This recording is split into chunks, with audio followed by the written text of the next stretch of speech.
All right. What's up? Welcome to the Jared Williams Show. This is Joel, my co-host, the less handsome version of myself. And my name is Jared. I've grown my plumbing business to over $5 million in revenue. It runs on autopilot. I live on the other side of the country. And in this episode, guess what we're talking about, Joel? Birthday parties and how to throw a really good one. No, we're going to talk about... Interesting. I'm going to expose how on earth I get my employees to sell like crazy.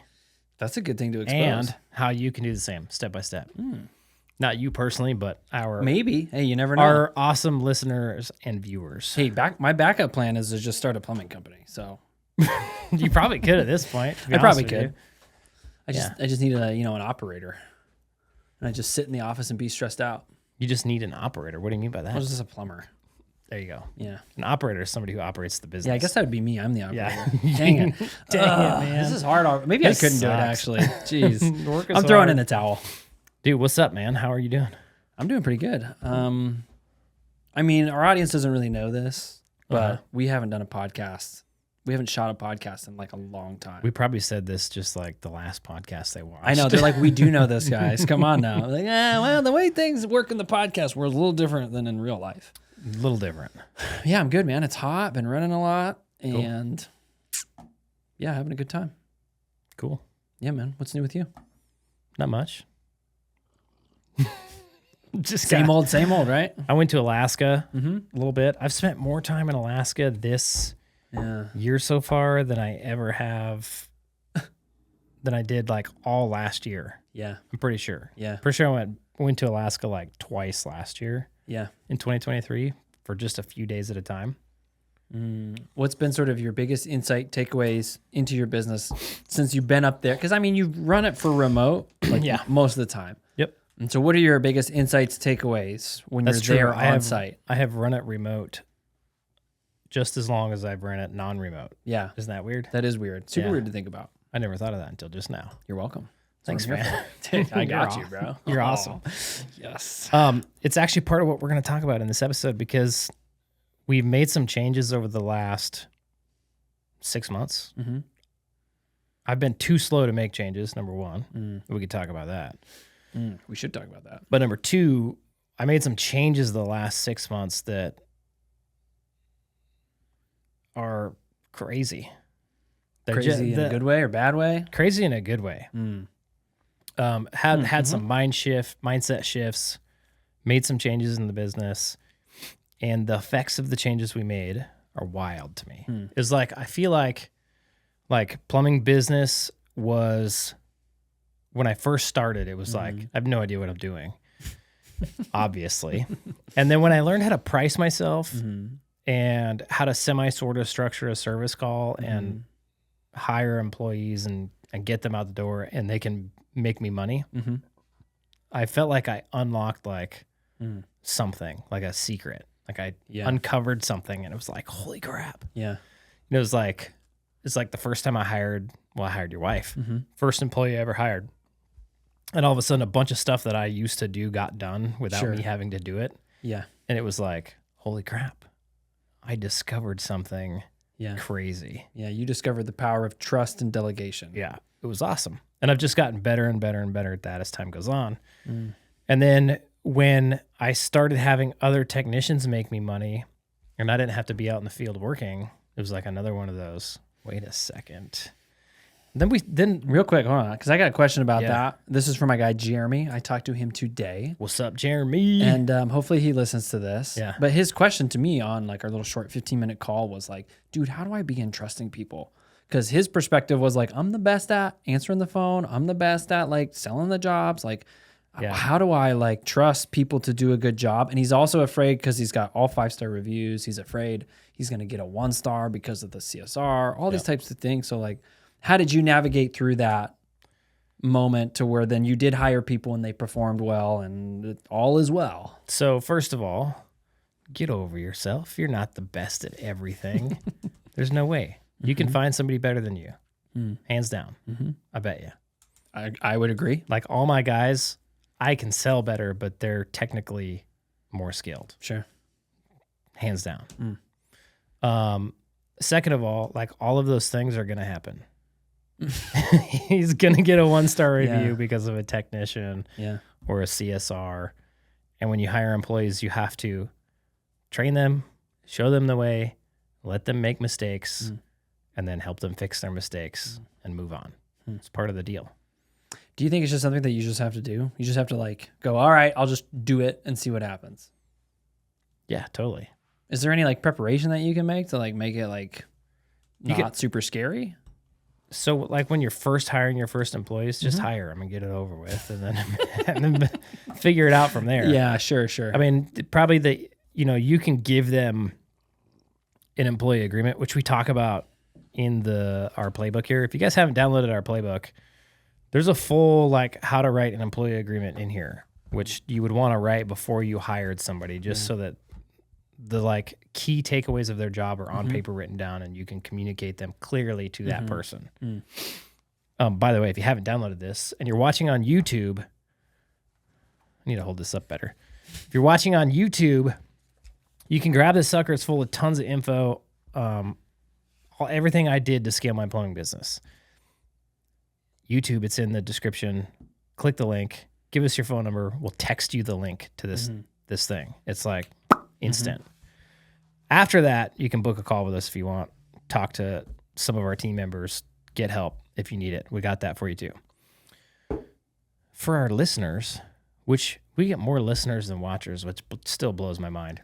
Most of us are listeners. Yeah. Go to Wealthy Plumber. Most of us. You're a listener? Oh, yeah. Okay. Dude, I can't sit there and watch a talking head YouTube video. See, I can't. I get bored. I can't have listen. I have to multitask. I have to watch. Yeah. For all days off. My mind will wander. My mind wanders if I try to watching an Alex Ramosi video. Yeah. Takes a lot of effort. And kudos to him because he like draws stuff and dude, I have to like really focus on doing that or else I'm just like, I wonder what's going on in this corner of the room or like, I wonder what's on this other app and I get distracted. Yeah. Okay. If you're listening, like our awesome listeners do, you can go to wealthyplumber.com/playbook and grab it. That's where it's at. So, well, coming back to Jeremy really quick, I guess put a pin in that advice of just like, what's the thing he just has to do? Like if he's busy, here's the thing. But growing your business is all about leveraging your other people's time and so that you can get to higher leverage tasks. Yeah, sure.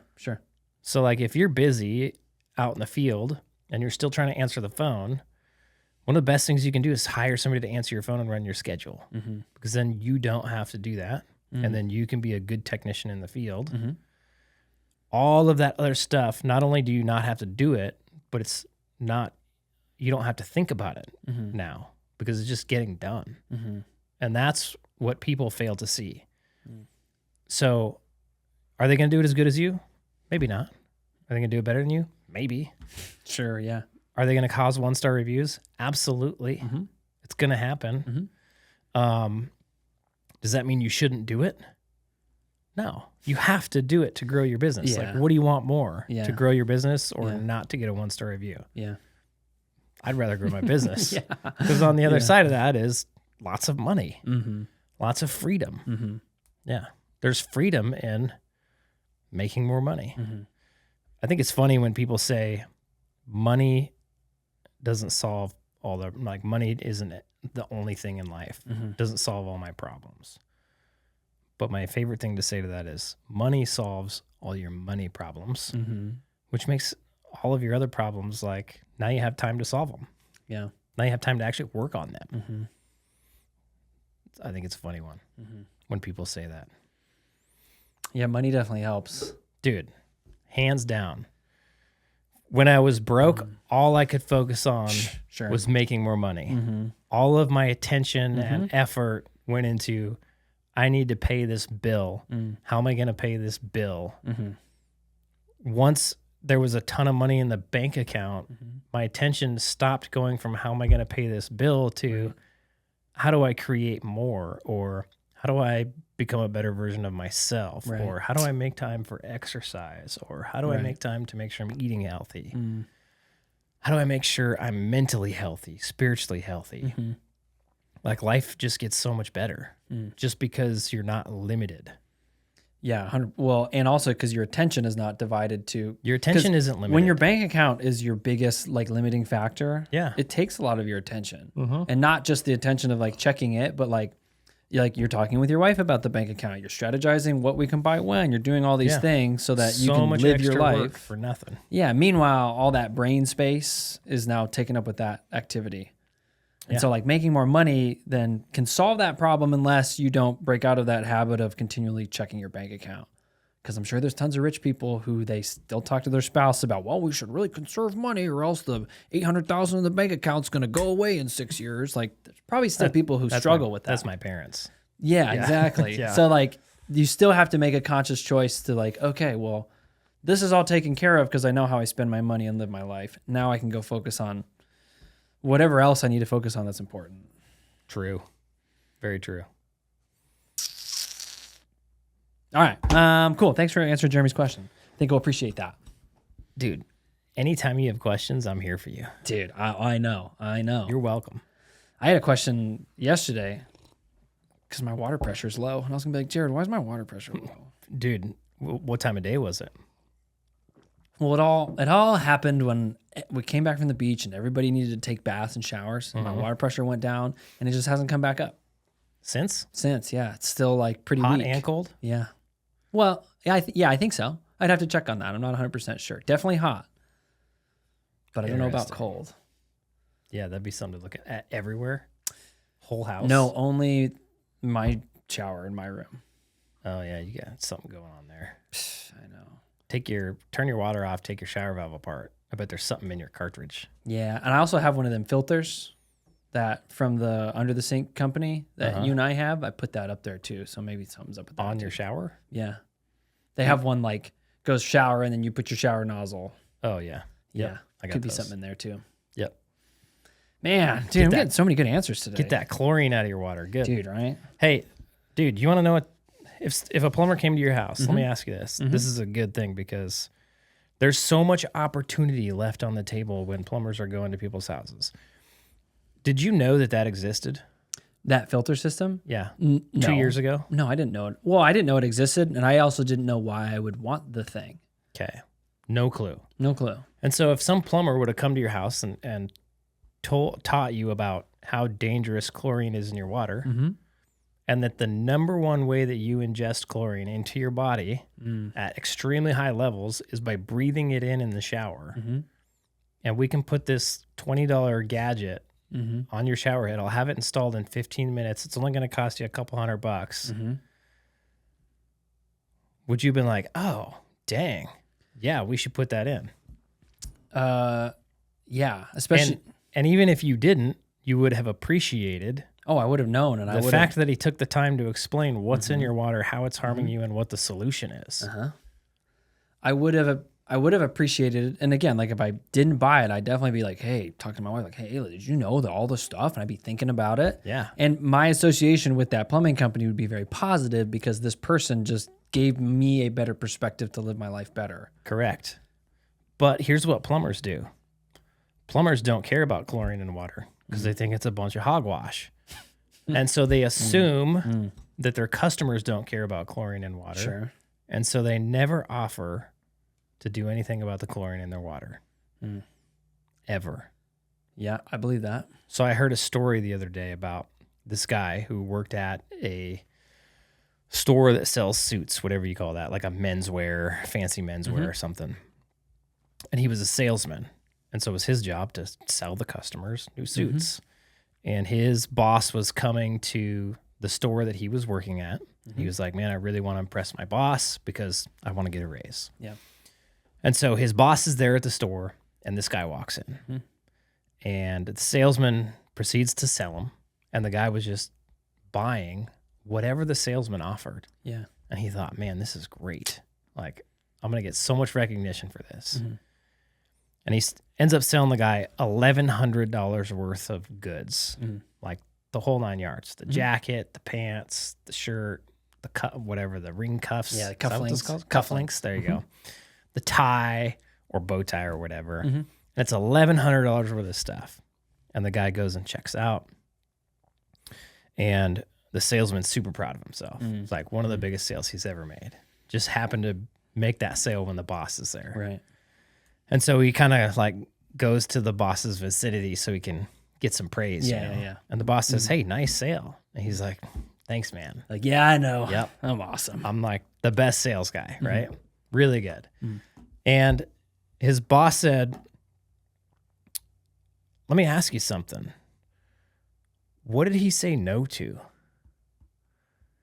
And the sales guy was like, "Well, he said yes to everything.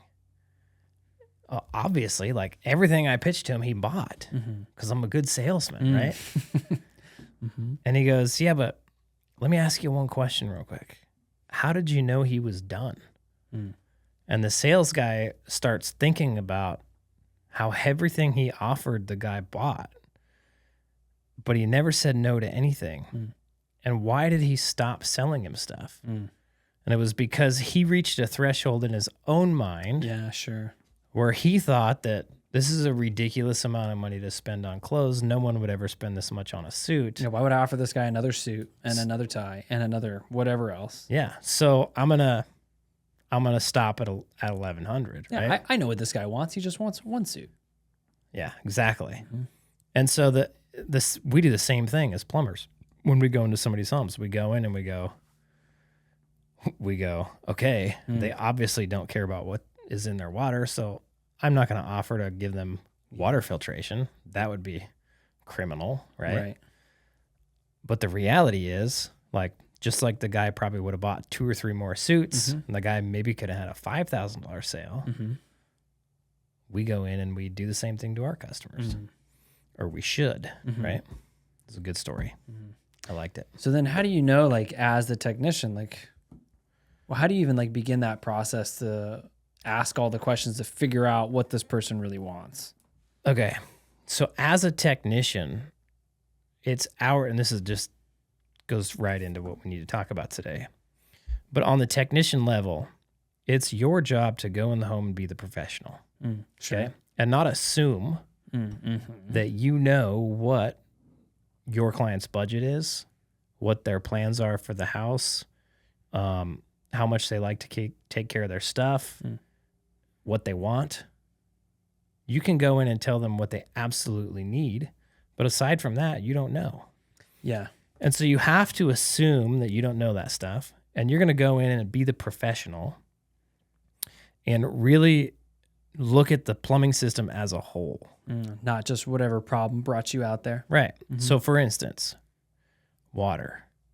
In areas that have really high chlorine content, and there's some areas in the United States that have really high chlorine content, and it eats flappers in toilets. The flappers dry out and crack, and then they start leaking water by. Well, if you got called out there for that flapper, and we always use flapper. Why do we always use flapper? Because I think it's like such like a...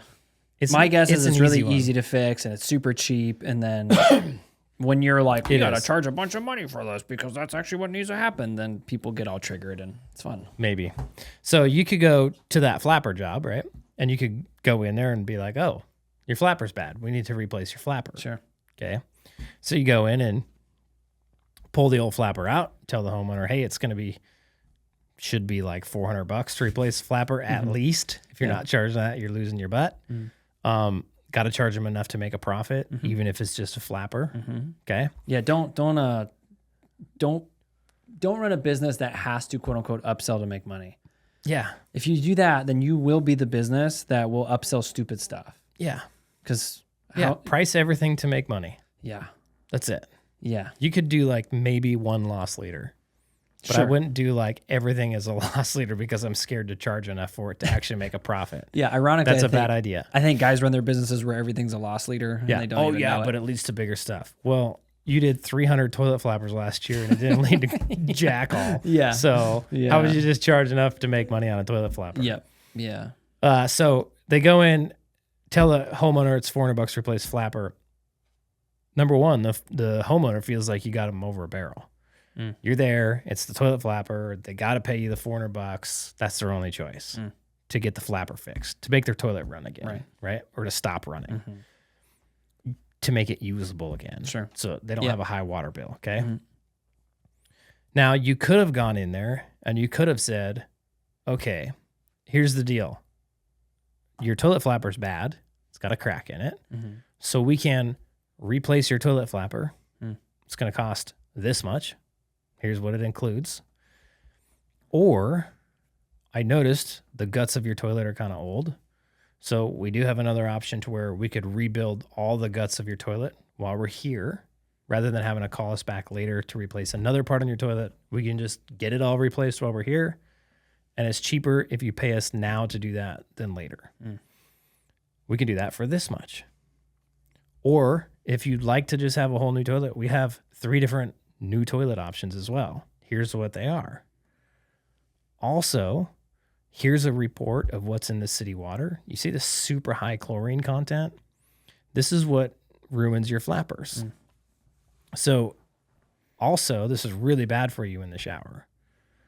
So if you want to stop your flappers from going bad in the future, we could throw in a whole home water filtration system that filters out chlorine and fluoride and all these other nasty contaminants that are in the water.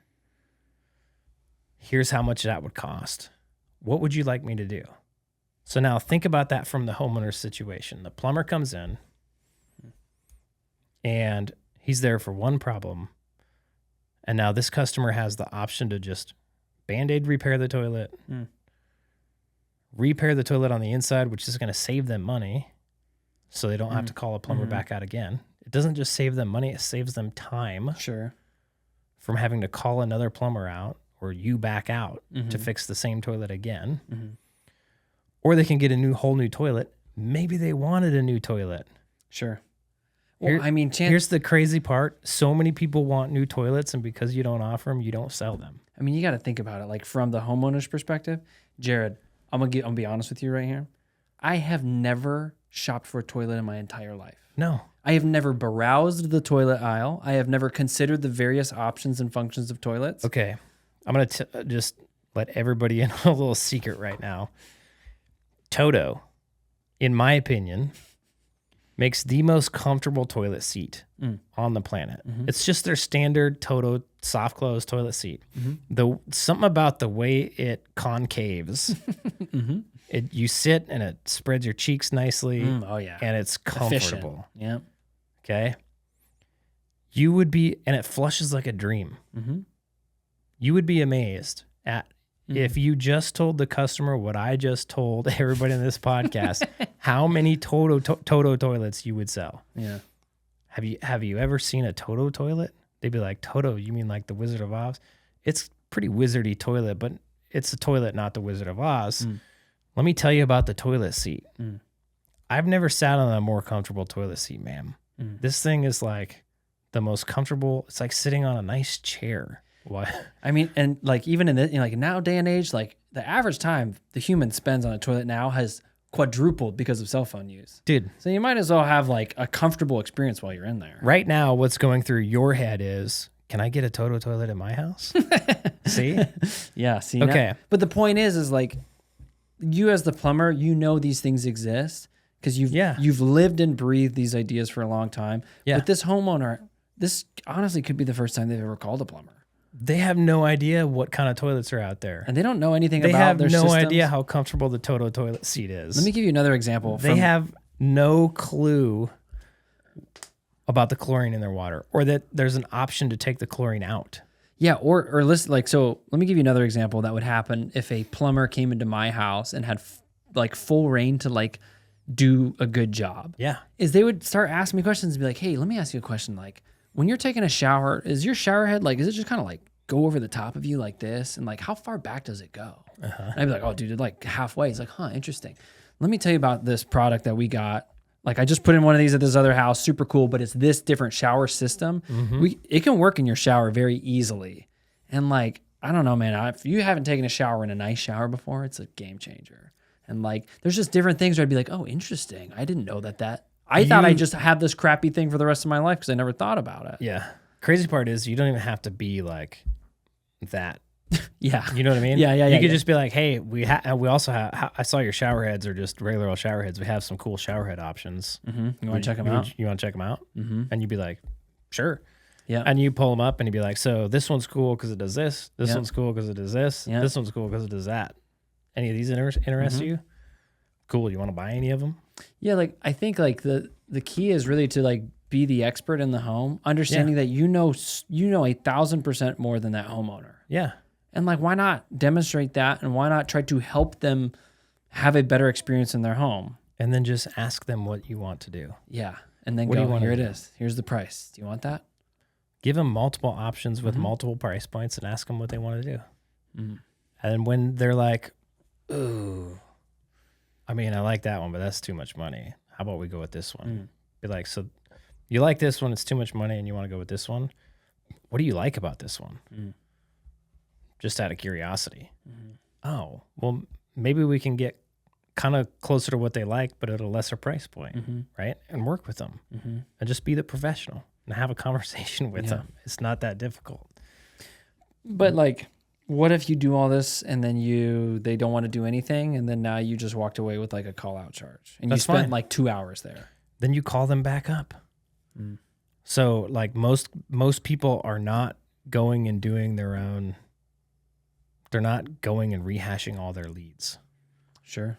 So, and people call it different things, but there's like, when your business gets big enough, you can have a whole department for this. Sure. Like some people call it the rehash department. Some people call it the sales something department, but they're literally just going and calling up your estimates that you didn't sell out in the field. And they're saying, hey, just checking in, making sure you don't have any questions about this estimate. Okay, let me know if you need anything or if you want to get this on the schedule. And they call them like 7 times. Sure, of course. Yeah. Yeah, why not? Yeah, why not? And I mean, like, what that's demonstrating is that enough of those people go, yeah, actually, I'll do that. And then if the price tag is too high, I'm sure that those people in that rehash department or whatever, they're like, oh, dude, we can work with you on that. Like, check out this financing option. Like, again, like, there's so many ways that you can book that job. Yep. And the cool thing about that is, like, you already paid for that lead. You already did all the hard work, and it's just sitting there waiting to turn into revenue. Yep. Okay. Here's the thing. That's what you need your technicians to do out in the field.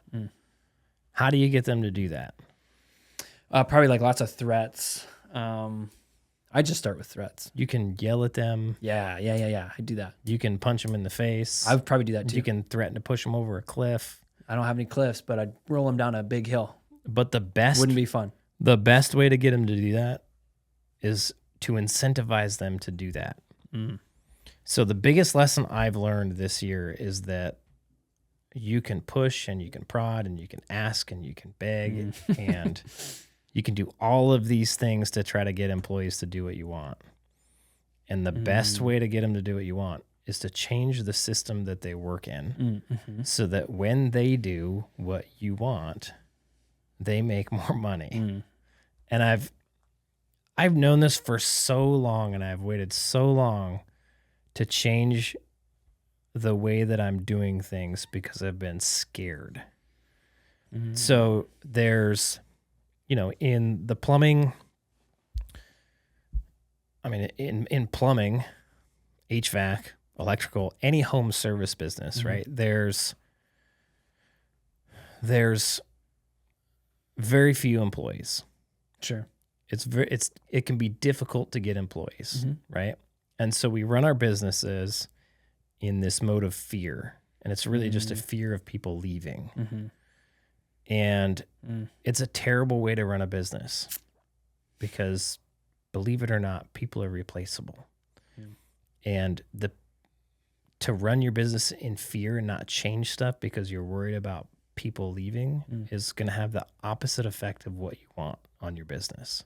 Like, what's the effect that you want on your business? What you want is you want a culture of people who are driving revenue and customer satisfaction. So if you boil a home service business down to like the 2 things that you have to do to make this business happen, you have to drive revenue and drive customer satisfaction. So I had a talk with all my technicians. I said, what do we do here?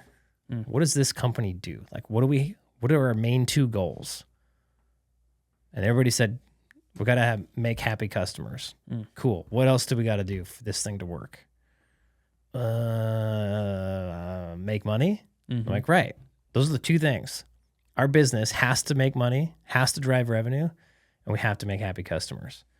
So you guys, technicians, your two main goals are drive revenue, drive customer satisfaction. Those are the two things we need you to do. CSRs, your two goals, drive revenue, drive customer satisfaction.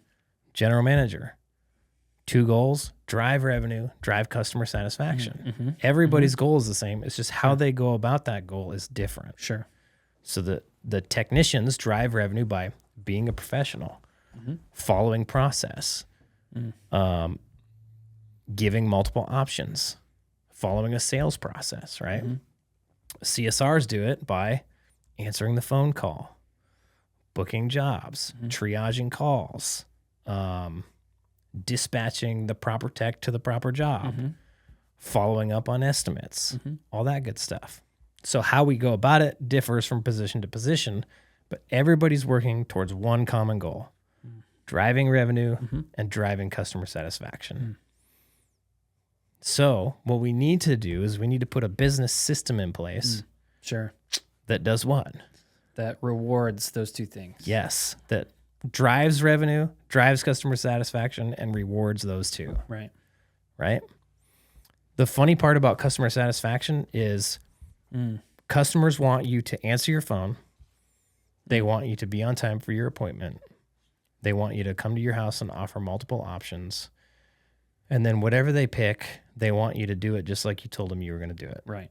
That's what they want. Yeah, with no sneaky whatevers that increase price or extend time or whatever. Yep. And they don't want you to send a hooligan out to their house, right? Yeah. They don't want to watch you leave and then the white pickup rolls they want you up to be nice and polite and kind while you do it and communicative. Yeah. Okay. So you can put a system in to make all that stuff happen. That's probably. What do you mean, like a really complicated like checklist system? No. What do you mean like a system? Just like everything has a system. So like, okay, here's how we answer our phone. Sure. Oh, Here's sure. the script. Okay, we're getting so many phone calls. We need more people to answer the phone. How do we get less people to call us and more people to book online, right? So we don't get swamped in the office answering phones. So you can put systems in place to get phones answered. Okay, how do we show up on time? Well, we schedule in this way. That way we can ensure that we're showing up on time. How do we make sure we're giving options? Hey guys, here's your sales process. This is the system you need to follow when you're at a home. Then they give options, right? All that stuff is relatively easy. And so driving customer satisfaction is probably the easier part of the business. Kind of think most guys are pretty good at that. The guys I talk to, that seems to be like, all my customers love me. I do a great job. All those things. And most plumbers are good at that. Yeah. Like all my guys, when I had this conversation with them of we need to drive revenue and customer satisfaction, I said, you guys are awesome at customer satisfaction. Right. Like we do happy calls. So we call every customer. We say, just checking in and see how the service went. Make sure you didn't have any questions on anything. Make sure everything went good and you don't have any concerns. And they're like, oh man, so-and-so was so awesome. He deserves a raise. It's just nothing but praise for our technicians. Like, you guys are awesome. Where we need to work is driving revenue. Sure. Which nobody likes to hear about, right? Because to them, it's like, you want me to make you more money. Yeah. So after that. So that you can live your fancy life, your fancy boat and whatever you got going on. Yeah. So we can make a system for that. So now we need to make a system for driving revenue. Okay. And like I just said, if you say, hey guys, we got to drive more revenue, they're like, you just want us to make you more money. Yeah. Because we all know, Jared, if we make more money, it goes straight to your pockets. Yep. And and if you come at it in that angle, they're going to say, you just want me to make more money so you can make more money. You don't really care about customer satisfaction or how the employees are and all that stuff. And even if the opposite is true, right? Even if you care dearly about your employees and you care dearly about your customers and the company and how it all functions, how you pitch it, it has to be pitched in a way where the technicians feel like you're doing it for them. Okay? Sure, like they benefit. Correct. Yeah. This is where a commission structure comes in play. Sure. So one of the things we implemented was... Is this one of the things that took you a long time to implement? This one took me forever. because for me personally, I'm not the smartest guy in the room.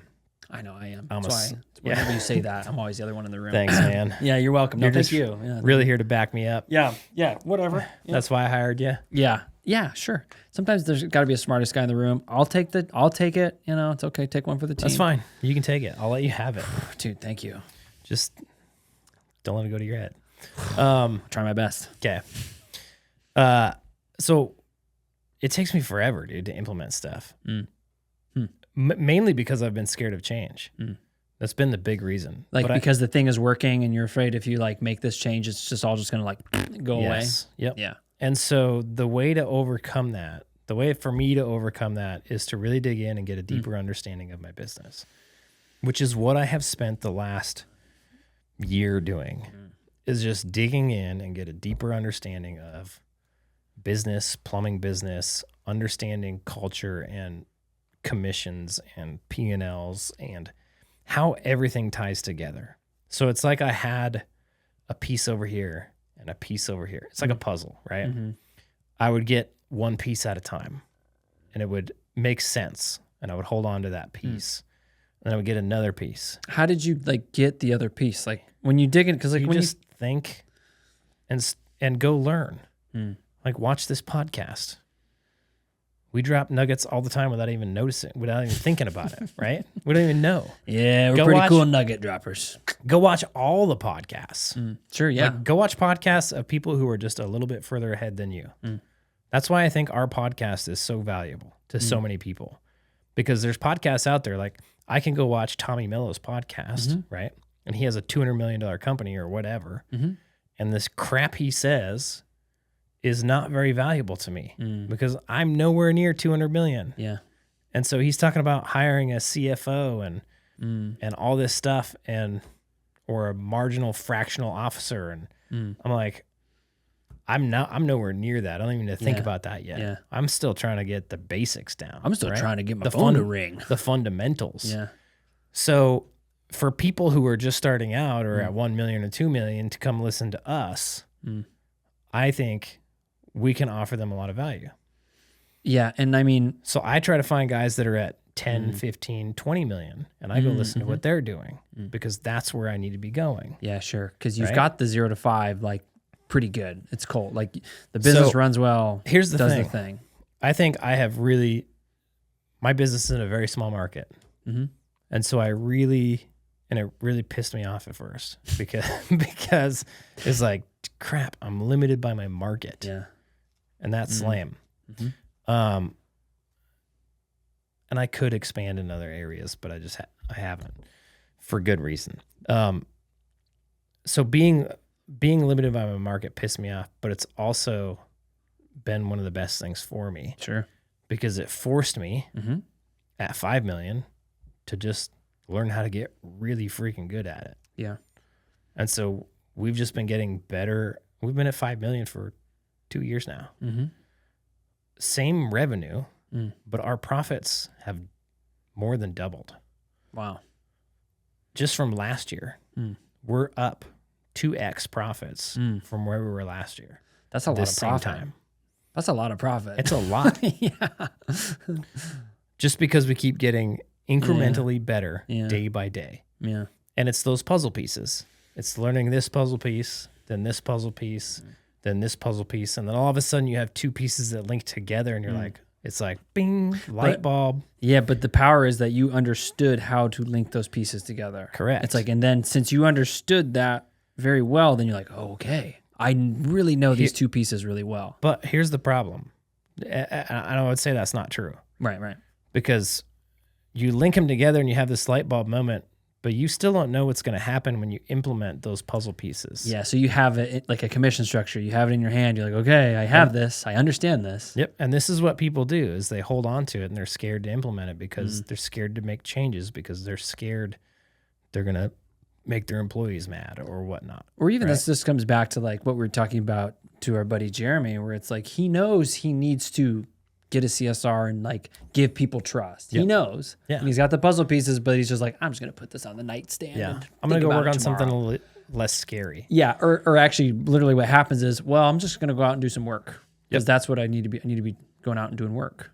And I'm just not going to think about those things. Yeah. And what you need to do is you need to implement those things, because there's always unintended consequences from the things you implement. And that's how you learn. That's what learning is. You learn the thing you should be doing, maybe, right? Sure. And then you go implement it, and it works out really well or really bad or both. And you learn what was so good and what was so bad. And then you sit there and you think about, okay, why did that happen? Why does this do that? What else is going on? And you start collecting more puzzle pieces. Yeah, sure. And you start linking more pieces together. And before you know it, you've got the puzzle put together, and you put it on the table and you stand back and you go, holy crap. That's what I feel like just happened to me. Like I just put the puzzle together, and I was like, and I stood back and I told my GM, I was like, dude, I feel like we just unlocked like a secret code. Kind of like what you're talking about when you got your pricing figured out. I feel like I could take this model that we've developed and like take it anywhere. We could do yeah, sure. And we would just destroy. I'm really confident we could. I'm 100% confident I could take this model that we've developed, drop it in any market, and I would destroy it. 100%, hands down. I'm with you. I believe. Okay. Part of that is the commission structure. Okay. And we're going to talk about how we get our guys that's how we get our guys to do the stuff out in the field. Okay. Yeah. So you need a sales process for them to follow. A way to run the calls, all that kind of stuff. Yeah. Should you be thinking about this kind of stuff? Like if you're just like one guy, one chuck in a truck, like how focused should you be on refining your sales process? You should be refining it in the way that you need to become the best technician possible. Sure. Which is twofold. Number one, you can make the most revenue as possible. Of course. Which allows you to stack away as much cash as possible, which allows you to reinvest that cash back in your business so that you can grow. And then you can teach somebody else at that point how to do the process that you've already proven, been doing, and understand wholly. Yeah. So, essentially, like thinking about it from a slightly different angle, it's like you're refining your offer, and then you need to verify your offer. Yeah. And you need to figure out that, like, hey, I've sold, like when you bring on that technician, you're like, hey, man, I've sold millions of dollars of work this way. Yep. You can do it too. And this is how. And you'll have the confidence to communicate that well. Yep. The technician will be scared, and you'll be like, no, dude, it's easy. Check it out. This is how you do it. Yeah. Just tell them there's a better shower. Just tell them there's a better shower. That's it. It's easy. It's not that if he hard. wants it. Yeah. Yeah. Okay. Exactly. Okay. Let's get into the commission structure. People put commission structures together in all sorts of weird ways. Can we use the term like pay structure? Pay structure, sure. Because I don't know what piece rate is. And people will say like, well, we're doing piece rate. And I don't know what that means. I hate piece rate. What is piece rate? I think it's total garbage. Well, how about this? What if you just run us through like the pay structures that exist, and then we can get into the commission? Okay, here's the ones I see the most of. The number one that I see the most of is the technician gets 30% commission after materials are subtracted. After materials and like subcontractor costs. Okay. People will tell you, yeah, I get 30% commission on net. And I'm like, what? How do they figure that out? What they mean is they get 30% commission after they take out materials and subcontractors. Yeah, right. And sometimes the Isn't company... that just their time then? Isn't it just like they get commission on their time? Yeah, but they get commission on the markup on the materials as well. Oh, so they... And the markup on the subcontractor and all that so stuff. the markup is thrown in there. Gotcha. Right. So basically after the costs are taken out. Yeah. Okay. And that's all fine and dandy. So the goal, and then like if they were to split it with a sales guy would take 10%, technician would get 20%. If the technician sells it themselves, they get 30%. Sure. Incentivizing the technician to do more selling. Right. The problem with this is it's freaking complicated. Number one, who decides how much materials were used on that job? Do you go look at the receipts and add them up and subtract them? Do you look at how many materials you had on the tasks? Who even keeps track of the payroll? Who keeps track of that? And how much time is that going to take? Like, do you have to have a whole payroll division to go through and like tab up all these things? And If then, you had 10 guys out in the field, that would be a full-time job just figuring out whose commission was what. yeah, So there goes another 120 grand a year. Just poop off your bottom line, go into this commission structure that you created for yourself. It's a mess. Mm-hmm. That also creates distrust with your technicians because they have to rely on you to accurately pull the materials off. And so out in the field, what technicians are going to do is they're going to go start counting materials and then they're going to compare it to their paycheck and they're going to go, hey, you were off on materials. Yeah. You owe me. And it creates a distrust, which in turn ruins your culture. I saw this in my company. We didn't do it with materials, but we were paying a spiff, which I believe... Oh, cool word, bro. Yeah, spiff. Yeah, spiff. Which I believe spiffs do the same thing. We were paying a spiff. What's a spiff? It's hey, you did this action. Here's a dollar amount for the action. Like a bonus, kind of? Yeah. Why is it called a spiff? It's an acronym for something. I don't know what it is, though. Special Somebody person Google it. We need our Google guy. Yeah. Costin. Yeah, I don't know what it stands for. Anyway, we were paying a spiff anytime somebody would sell a membership. Okay, so they get like a bonus thing. They get a $10 a month bonus as long as that person was a member. Well, we had a reporting problem within Service Titan of how this was getting reported. And the technicians caught on and came to us, and it was extremely difficult to figure out and what happened. Dude, it sucked up like a month of your life at least, right? Oh yeah, yeah. Of you like doing spreadsheeting and numbers, but then just being annoyed that you had to do this thing. Yeah, annoyed.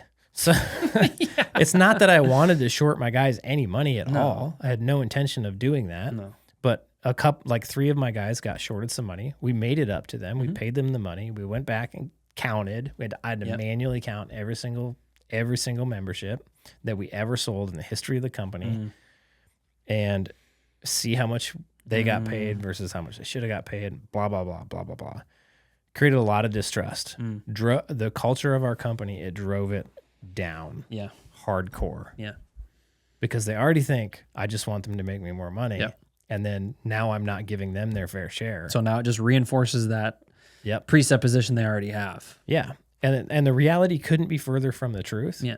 Like, I want my guys to make as much money as possible. I would love it if they all made $200,000, $300,000, $400,000 a year as technicians. That'd be freaking awesome.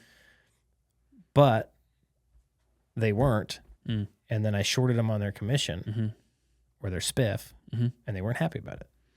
And it drove our culture down. Yeah. It really did. Yeah. And so like when you're doing this 30% commission structure, like the chances of you making a mistake is greater than zero. So a mistake will happen and somebody will get upset. If it's super complicated. Yeah, I'm already annoyed with the whole trying to figure that out. There's no clarity on how we deduct what materials are coming out. It's almost impossible to be super clear on. And so just forget it. The other one I see is people will just do a straight commission. Yeah. So they'll do, and a lot of guys are doing, I've seen guys do 50% commission. And that's just like straight up, here's the cost to the customer, I get 50% of that? Yeah. Which is absolutely wild. So your labor costs need to be under 25% total, like including all the benefits, everything. Okay.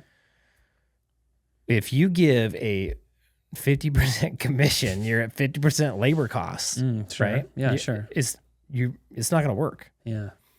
You would have to offset that by charging astronomical amounts more, so that you have enough money left over for overhead. Yeah. Okay. Other people will do 20% commission without even thinking about it. Well, 20% commission by the time you add in taxes is really 24% total labor cost, which is right up underneath. So now you can't give them any benefits. Nice. So if you're going to do 20%, take away all benefits. Yeah. If you do 19%, however, you have some room for benefits. Okay. The problem with that is when you just give a straight across commission, when the technician produces $100 in revenue and you pay them 19%, their paycheck is 19% of the revenue they produced. When they do 100,000 in sales, you give them 19%. Their paycheck is 19% of the revenue they produced. So they make way more money, but it doesn't actually, you don't gain any efficiency in the business. Okay. Because the percentage stays the same across the board. Correct. And as they do more money, you don't gain any more wiggle room. So think about how much more complicated it is for a technician to do $100,000 a week in revenue versus $100 a week in revenue. Yeah, way more complicated. There's way more risk in that, Sure. right? Yeah. So because of the risk, you need to minimize some of that risk by lowering the amount of how much the percentage of his paycheck based on how much revenue he did, right? He can still make a really good paycheck. Yeah. But you need to offset that somehow. Yeah. So what you're saying is like the more revenue that the technician bills, you need to be able to hold on to more of that revenue, the more the technician sells. Is that what you're saying? Yeah, because there's more room for mistakes in there. Sure. Just how it is. Yeah. If I did $5 million a year in revenue, there's a lot more risk in it than doing $100,000 a year in revenue. Yeah, because you're just doing more of the thing. Yeah, it's a bigger operating machine. Yep. Yeah.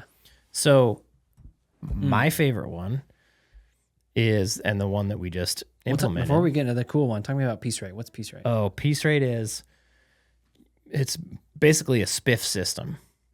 So it's like, okay. Spiff system. Cool band name. And typically they'll go for like a really high, man, I got hiccups. Bad time to have hiccups. We're huh? screwed. This podcast is done. It's a light hiccup, so they might not notice. Hiccups light. Yeah, It's like Coke favorite. Zero. It's my favorite. Yeah. I'm trying to lose weight. Going with hiccups Nice. light. Bro. 0 cal hiccups. Nice, dude. So when you're doing a piece rate, typically what you're gonna do is you're gonna pick a really high hourly rate. Okay. So like wait, pick.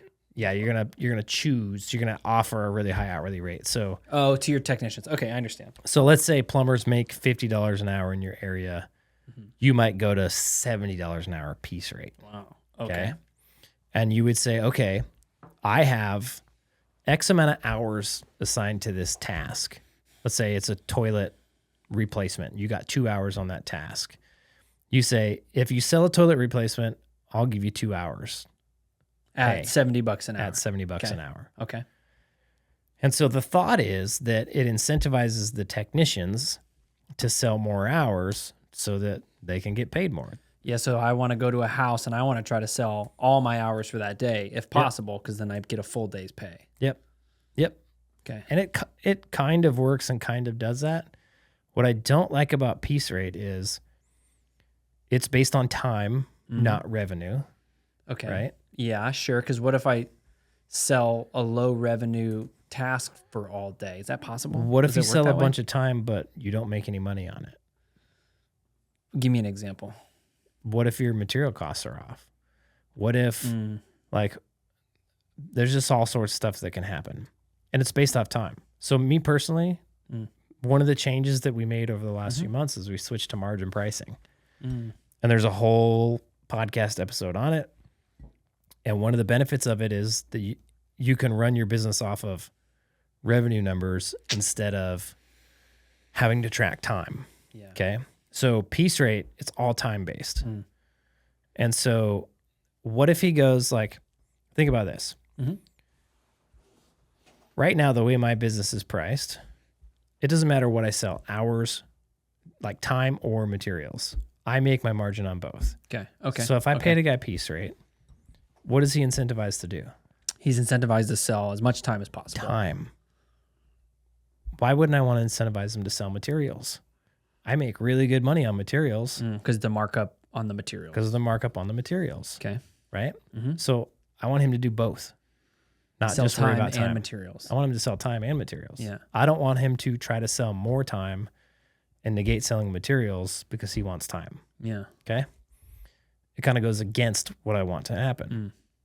The other thing I don't like about it is if I'm not busy or I fail to market my company, my guys aren't making any money. Yeah, because they only get paid for the hours they sell. And guess what happens? Well, they're going to go somewhere else. They split. I watched this happen to a company. They got really, really slow and they were on piece rate and all their guys left. That's also what I don't like about commission. Yeah, sure. Just straight commission. Yeah. Same reason. understand what piece rate is? Yeah, man. You're just At the selling end of time. the week, you sold 30 hours, you get paid Yeah. $70 an hour for 30 hours. Yeah. So you bring guys in because you're offering them more on the check, but Yep. then I have to go out there and actually sell that work. Mhm. But I'm just looking for time, which means that there's errors that can happen because I'm trying to think of like the error that would, like, I just don't know the world well enough. Like, Well, let's say I have 2 hours on a toilet task, okay. but it takes half my guys 3 hours. Oh, yeah. Because, and They're- so what I still, They're going to be like, hey, you need to put more time on this task. Mm. And be like, well, these guys do it in 2, so you need to get faster. Mhm. And it just creates this tension there. Yeah, right? because again, like if I'm like new to the, like if I'm like a new technician or whatever, maybe I come across a job that takes me way longer. I don't get paid for the time spent beyond Nope. what's allocated. Nope. Gotcha. Okay, yeah, that would I could see that incentivizing some guys to like get better and do Yeah. it, but I could also see it just being annoying to be like, dude, like I've had 5 tasks this week that I had to stay late because it got weird. Yeah. And now I'm actually asking the boss if he could pay me a little bit more because it was actually legitimate Yeah. that I was there for 5 hours instead of 2 because Yep. this happened and this happened. Yep. Yeah. And now your labor percentages are too high. Yeah. Yeah. And I probably wasted a bunch of materials. Probably. Yep. Yeah. Okay. Okay. So the one that we implemented and the one that I like the best is what we did is we said, okay, based on, and you need to map this out in a spreadsheet. Based on, Whoa. I don't do spreadsheets. dude, you got to learn. Get over it. You being everybody watching this podcast. Yeah, I actually love spreadsheets. They're super Yeah, fun. me too. Okay. You have to map this out on a Such spreadsheet nerds. because if you pay, you can implement a commission structure. Yeah. And if you don't know how that's going to pan out, you can implement one that screws you over. Sure. Like you can just end up paying too much and then you can, Yeah. you just can get stuck out drive of your business. labor percentage through the roof Mm. if your technicians are doing well, right? Mm. And totally screw yourself over. And they'll be stoked because they're making all this cash and you're like, I'm barely living. Yeah, I'm not making anything. Yeah.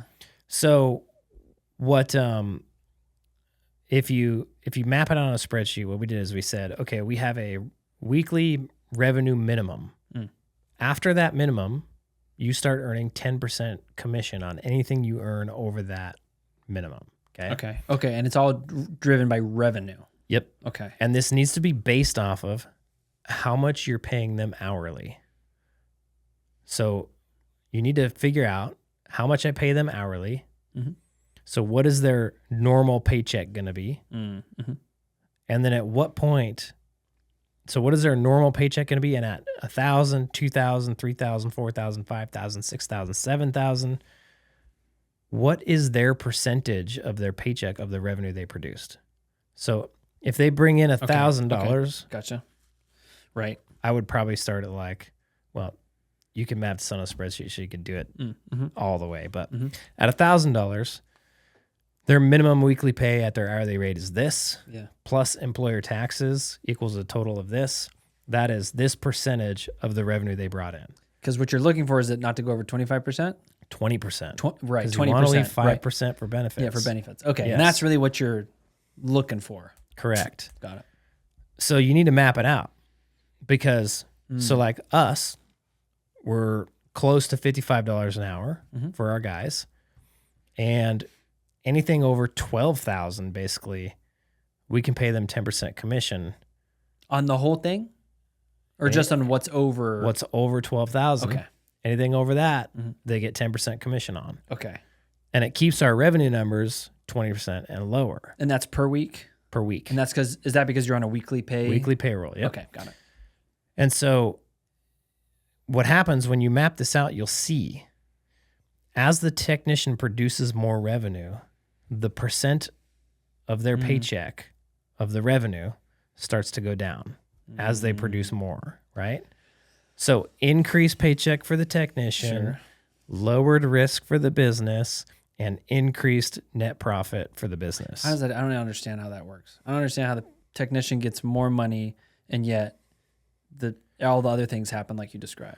Because if he produces 50,000 in revenue and his paycheck is 2,000, Okay. and then he produces 100,000 in revenue and his paycheck is, 3,500, there's an extra $500 in there.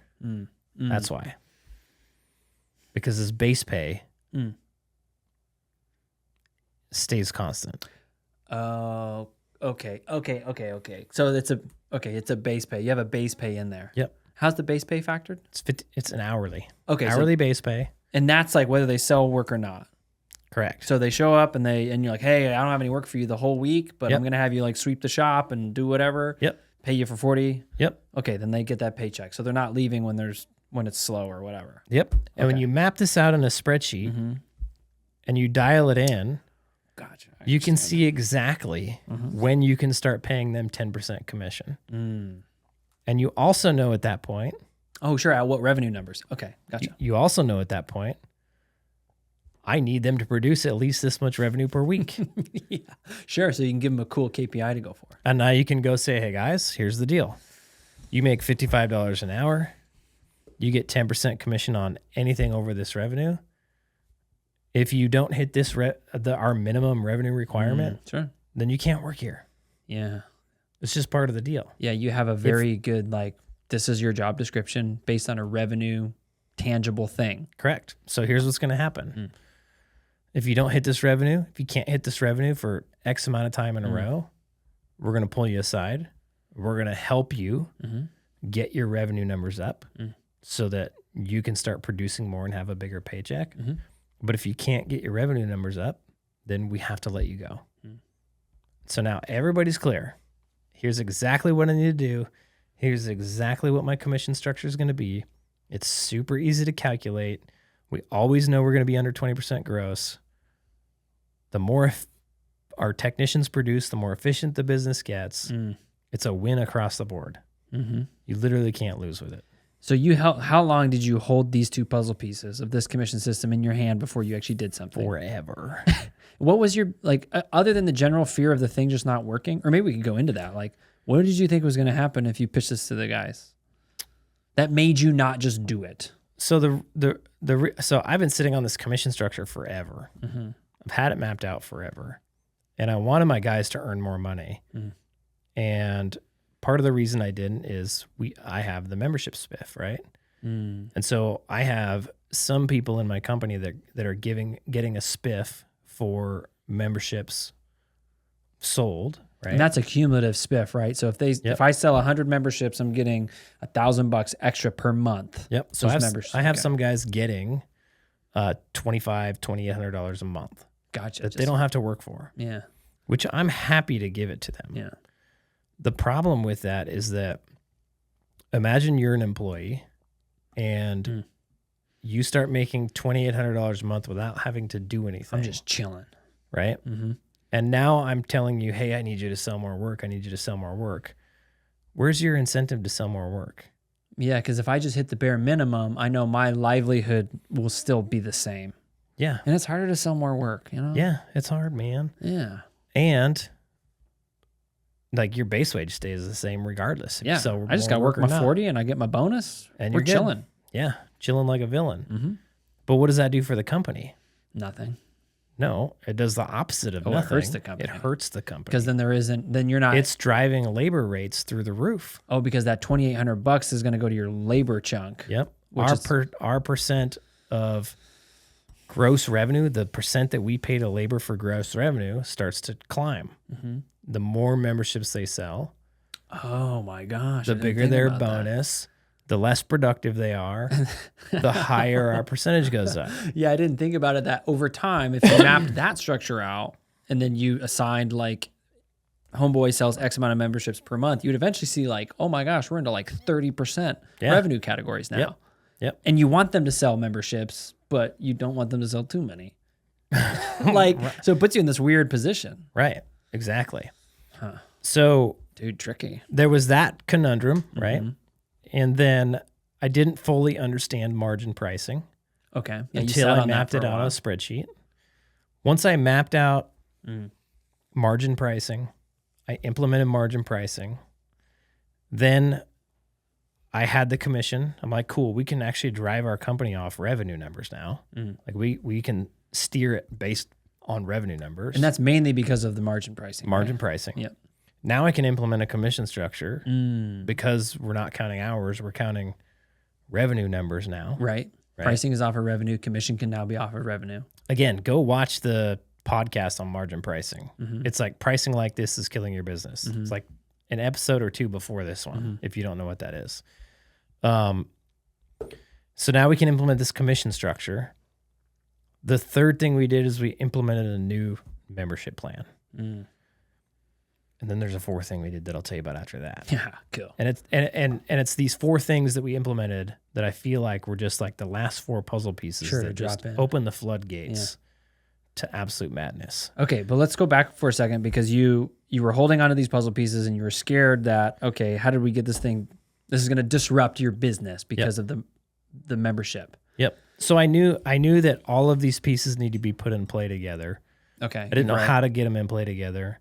And ultimately, at that point in time, I was worried about, if I disrupt what happens too much, then technicians are going to quit. Yeah, because you're operating under the mindset that you'll never be able to replace them. Yep. And the thing is, what happens is you usually have like one or two technicians that drive a lot of the revenue for the company, and they're usually the ones that give you the most headaches, and they're usually the ones that get the most pissed off when you make changes, and they're usually the ones that, or they get pissed off or they complain. Right. And they're usually the ones that will end up quitting. Sure. And so as a business owner, you can look at that and you can be scared of employees leaving. But what that really does is it puts your employees in the driver's seat of your business. Yeah, and it's not fair for the rest of your employees. It's not fair for you and your family. It's not fair for your customers. It's not fair for everybody else involved. Yep. And so to run your business in that manner is a terrible thing to do. You need to make the decisions that you know that are best for your company, that are best for the majority of the people in your company. And if some of the people don't like it, cool. We'll get somebody else that does.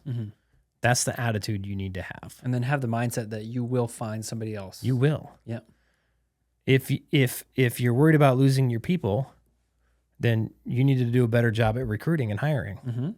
Okay, so let's go put recruiting and hiring processes in place and up our game there so that we can make whatever decisions we want and we're not worried about people leaving our business. Yeah, and if you have a mindset that like, well, Jared, that's really impossible this day and age, ... I would say like you need to start with that mindset. Yeah. Because that's the thing that's going to already tip your hand. Yeah. Like I was talking to our guy Jeremy earlier. Yeah. And when we were talking about like hiring a CSR because he's afraid he wouldn't be able to find a good one, I was like, dude, you just have to have the mindset that you're going to hire a really good one and she's going to destroy. Yep. Even if she doesn't, that still has to be your mindset. Go put out job ads. If you don't get a good one, raise how much you're willing to pay them and put out more job ads and keep that dollar amount going up until you find a good one. You get a super kick-ass CSR in there, and she'll be worth whatever, or he will be worth whatever you pay them. Like they could make 80, 90, 100K a year, and it would be, and they come in there and do a bang up job and they will pay for themselves hands down. Yep. If all they did was just be willing to do outbound dialing. I know. And they just sold like three $30,000 jobs because that person was in there. They just paid for themselves. Yeah. Right. So yeah. And that's outside of like the triaging the calls and everything else that they're going to do. Yeah. And if you have to pay your CSR $80K, put it in your budget and charge the customer for it. That's how it is. That's how it goes. Easy peasy. Okay, where were we? Okay, we're talking about you finally implementing commission structure. Yes. Yep. So I implemented it. And so when you made that decision, were you just like, screw it, I'm just going to do it? Like, or like, did you walk back the membership thing or? I implemented margin price. Oh no, we implemented a new membership. Yeah, That's where we're at. I put margin pricing in place. Real quick, because it's been a little bit since you put it in place. How's it going? Dude, it's awesome. Is it having because I know the results that you're talking to me about, you're like, dude, this is actually I'm going to squeeze like $1 million more out of this business. I think I can squeeze $1 million more out of my business. That's what's crazy. So revenue numbers are up, right? Yeah. But not a ton, maybe 10, 15% over last year. But profits are double. What do you mean double? Like 25, 50% or what? We went from $225,000 last year, January through April profits, to $450,000 January through April profits this year. Wow. Literally almost Not quite double, but really close. Same amount of work. Revenue numbers went up 10%. Okay. Yeah. Profits okay, went okay, up okay. 48%. Yeah. Okay. Gotcha. Right? That's the effects of margin pricing. Because now I know on everything I sell, I make my margin. Yeah. Yeah. So and that's the game, is making sure you make money on everything you do. Yes. Yep. So that had a huge effect at our scale. Yeah. Right? Sure. Somebody with less people, it wouldn't have that big of an effect. Right. Right. If you had 1 or 2 guys, probably wouldn't. You're not going to see a 2x increase in profits. Right. But at our scale, it had a huge effect. Huge. And I believe it helps. I believe it helped our conversion rates, which helps your profit. I believe it helped us make sure we're hitting our margin on all our jobs, not just some of them, which helps profits. And I believe the guys like it more because it allowed us to discount stuff when we bundle it together. Yeah. Because we gain efficiency. Yeah. Sure. And we can account for that with margin pricing. So we gain efficiency. We can say, hey, we're going to be here 6 hours or all day or multiple days. Like, we can charge you less and still hit our margins. So we do. It's a good deal for you, and we still hit our margins. And so now my guys are like, man, if I can just bundle a few things together for this customer and stay here longer, it's going to be a lot cheaper for them. Which then when you And give they them... can just show them. Yeah. Hey, yeah, look, here's all your totally. problems. If I were to fix these one by one, here's how much they cost individually. If we can get them all fixed today, we can bundle them up all in one bundle. And because we're more efficient, it saves us a lot of time and money, and we just pass those savings on to you. So if you want to get all these fixed today, it would be this cost. It's this much savings to you. It becomes a no-brainer for the customer. Yeah. Oh, yeah, I'll get those all done today.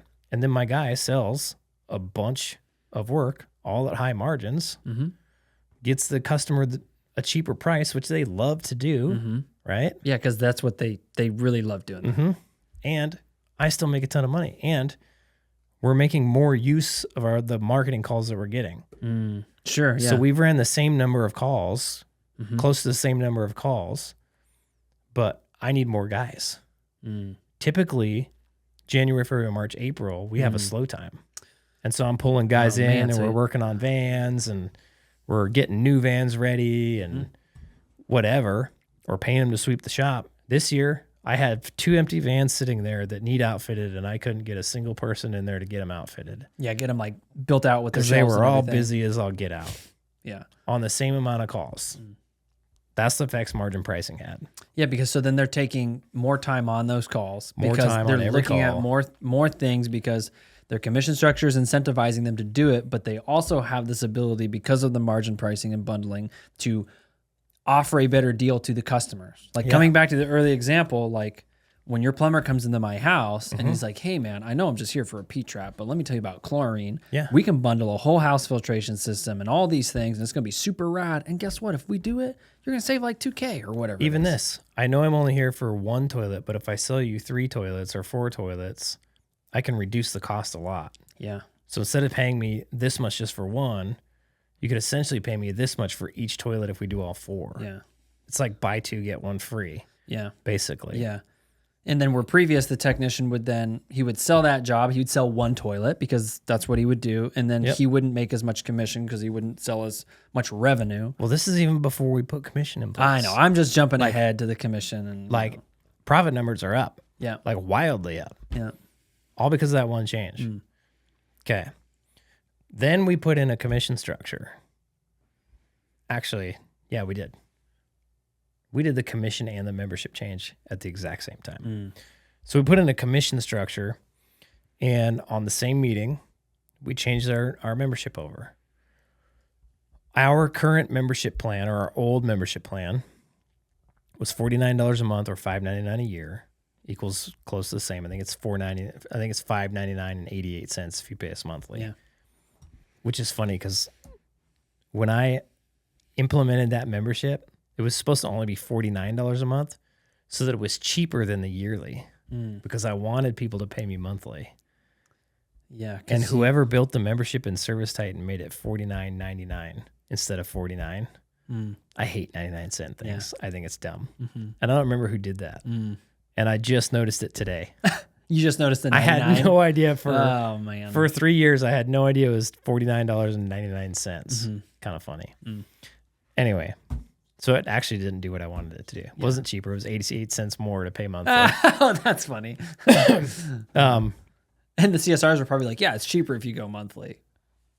No, I think they knew it was $49.99. Yeah, but do you think that do you think the customer, because if the customer or if whoever was pitching the membership was going off of your vision, they'd be like, oh, it's cheaper. I didn't give them a script or anything. Okay, so you just said like, they here's probably a membership. mathed out and were like, oh, it's the same price. Yeah, close enough. The same. 88 cents, whatever. Who cares? Yeah. Yeah. That's funny. So it's that they get 10% off, they get priority scheduling, no dispatch fees, and a free tune-up. Yep. Free boiler tune-up. Yep. We got a ton of oil and gas hydronic boilers, and they need cleaned every year. Right before it gets cold. Right before it gets cold, everybody calls. You can't. Yeah, it's the only way to do it. And so it wasn't really a membership. True. It was a service contract. Yeah. Is really what it was. Yeah, you'd come over and do maintenance. Guised as a membership, right? Yeah. It was a service contract with membership benefits. Yeah. Correct. Yep. Just typically how it goes. Yeah. And so that thing, like, honestly, it's been awesome for the business. Sure. Right. The point of the membership is to retain customers. It's done that very well. Yeah. It created a lot of recurring revenue at, $49 a month. We've got people paying us, all throughout the year, $49 a month. So we're getting on just the $49 a month, we probably get $30,000 to $35,000 in recurring revenue every month. Okay. So that's cool. Yep. It helped us out a lot in the early days, especially when we had those super slow times. And we weren't super good at converting jobs. And right. Yeah. Still all figuring that it kind out. of stuff. Yeah. Pricing was a little shaky. Yeah. It was super helpful. Helped us get through some rough times. The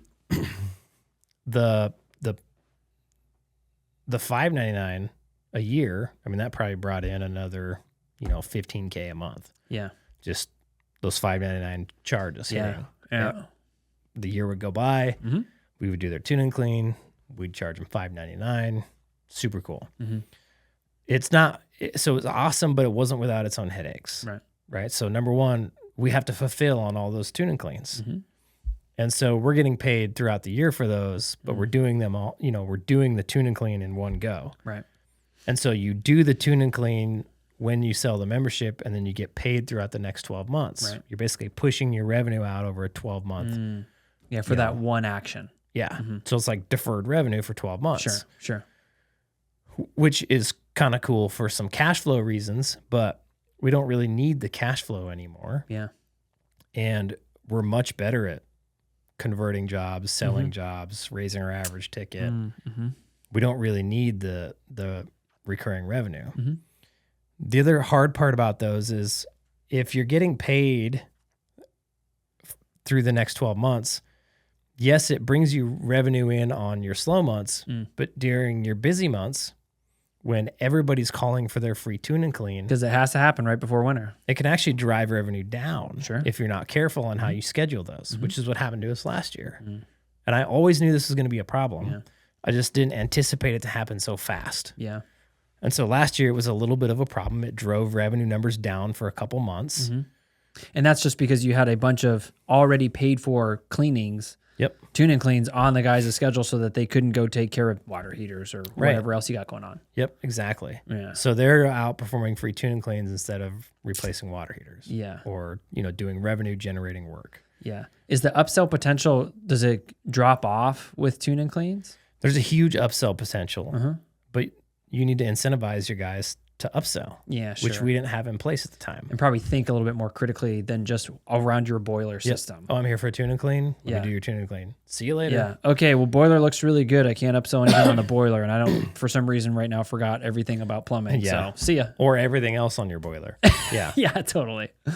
So no incentive structure in place to upsell, and then at the same time you're driving revenues down.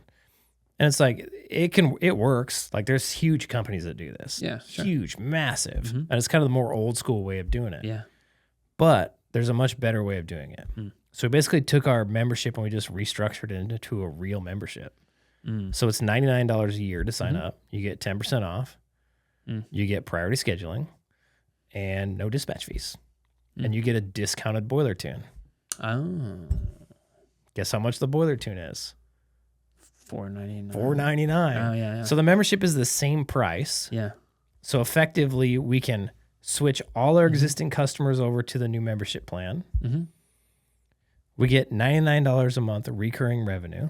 Oh, so it's $99 per month or $99 per year? Sorry, $99 per year. Okay. But we're going to sell some this month, some next month, some next month, some next month. Yep. People who don't have a heating system that we maintain can still buy the membership. Yeah, because that'd be a problem where guys People are like, I got who- Toyo systems or whatever. People who don't want their tune and clean done every year, they want it done every other year, every 5 years, can still buy the membership. Right. And we get paid the $4.99 at the time of service For the discounted tune and clean. for the discounted tune and clean. Yeah. So then, okay. So now we don't Cool. have the revenue problems. Gotcha. This also separates our membership from our tune and cleans. Yeah. So now we can raise the rates on our tune and cleans without having to raise the rates on our memberships. Yeah. And then incentive, it makes buying a membership more attractive in the home because they're like, oh, normally a tune and clean's like $800. Yep. But if you join our membership, it's $4.99. So get this. After we put the commission structure in place, and then I pitched the guys on the new membership, and I said, we're changing our membership. One of my technicians comes up to me and goes, the $4.99 tune and clean is too cheap. You could be more expensive on that.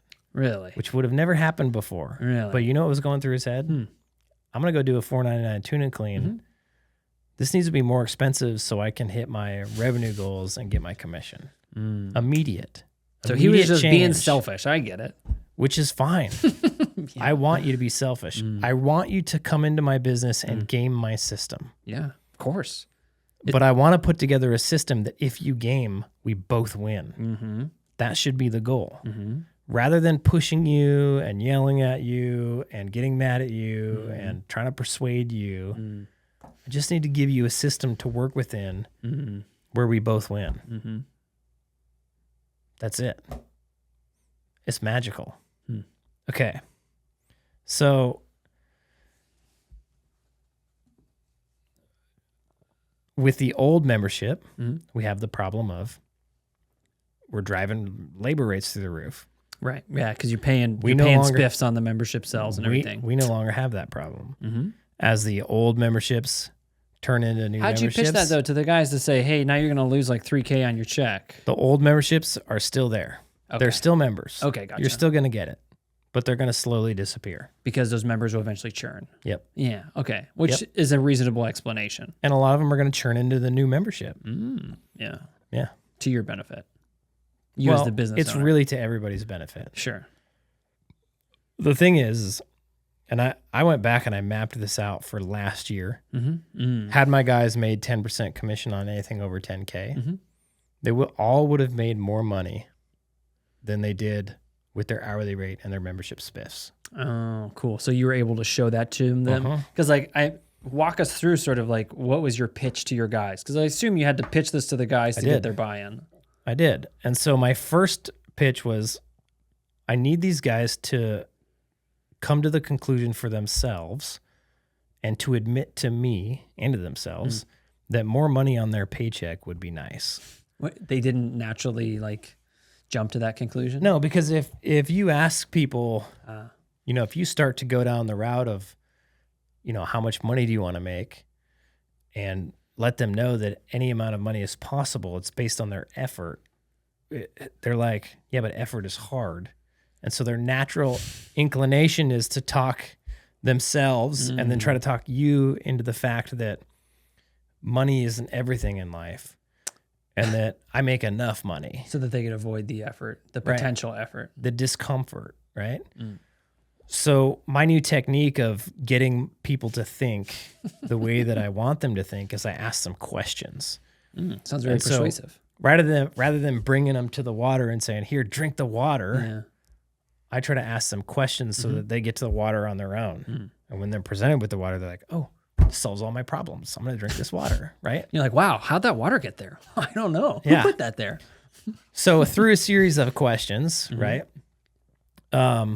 I got them to come to the realization that, What were the questions? dude, I can't remember. Come on. Everybody in the audience is dying to know the questions. Dude, I can't remember. Pretend like I'm a technician. Ask me the questions. So whenever I do these meetings just to give everybody a heads up, I don't go into the meeting blind. You don't just wing it? No.